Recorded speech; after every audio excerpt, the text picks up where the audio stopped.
I do agree with Alf's critique of your video. I think to exist, we must value something. But I can see where you're coming from. Even if, by living, we should value something, doesn't really answer what we should value. As a person skeptical of religion and the existence of deities, it's difficult to really know what to believe in. Choosing what to value is difficult, and understanding why we should value certain things is, I think, a long and personal journey. The only thing I can be certain of is that I'm going to die. All my loved ones are going to die.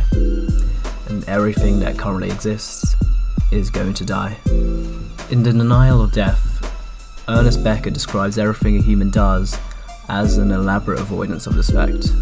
How you create these hope projects that intend to immortalize us, even though everything we'll do will be forgotten in the grand scope of things. These immortality projects are what are supposed to give us joy and meaning. Becoming an NBA star, making a certain person laugh, or making sure your daughter goes to college. All this, he exclaims, is an elaborate ruse. And these elaborate ruses, these Cosy Sue projects as he mentions, can be dangerous.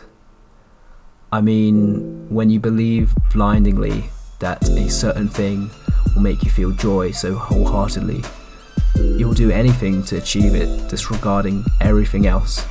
You see this everywhere, from the political extremists yelling from the top of their lungs of how a Marxist overhaul or a single race utopia will fix everything, even though they will raise their own sets of problems. Let's say we do solve all the world's qualms today, what then? What's the point of existing? If they really did bring about a perfect world, why do anything if there's nothing to work towards? I don't really think we'll ever get to that point anyway. I think people inherently will always constantly look for problems, because that's what gives our lives meanings. Even at the best of times, people strive for something to solve. The point of life, I think, is to actually find meaning. And I think this is a very empowering thing. If nothing in life is certain and there's no real inherent worth or significance in anything particular, then it's up to us to unabashedly find that meaning and exert whatever that is onto the world. Yes, this is imperfect, but at the same time I think it is beautiful. To be brave, to find a way to express the values I hold dear and to impact the world in a way that I think is important is amazing to me, and why shouldn't it be?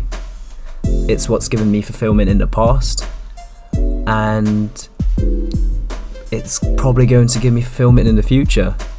Embracing the pains of life, testing my mettle against the world, garnering self-esteem through action and finding my own sense of agency is a beautiful conquest. But really, in brief, I just think that life is sort of a sandbox, and the agency and meaning of the sandbox is purely defined by you, and that's fine. That's completely fine. You will never be 100% figured out, but who cares? Act, do, and embrace life in its entirety, because if there is no afterlife, this is all we have.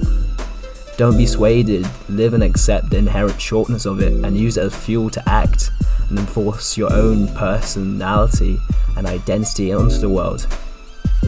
I mean, even if there is no, and I said this a lot through the video, capital T truth, I've enjoyed life so far in its complete entirety. Even at the darkest points, it's been worth living. So even if it doesn't have any inherent value, it means a lot to me. So, and why does anything else matter? So I say, embrace the dread respect. Beware of the trappings of hope, but still hope. Garner your own form of self-respect. Impact the world. You're still breathing. Embrace that. Live life and be better.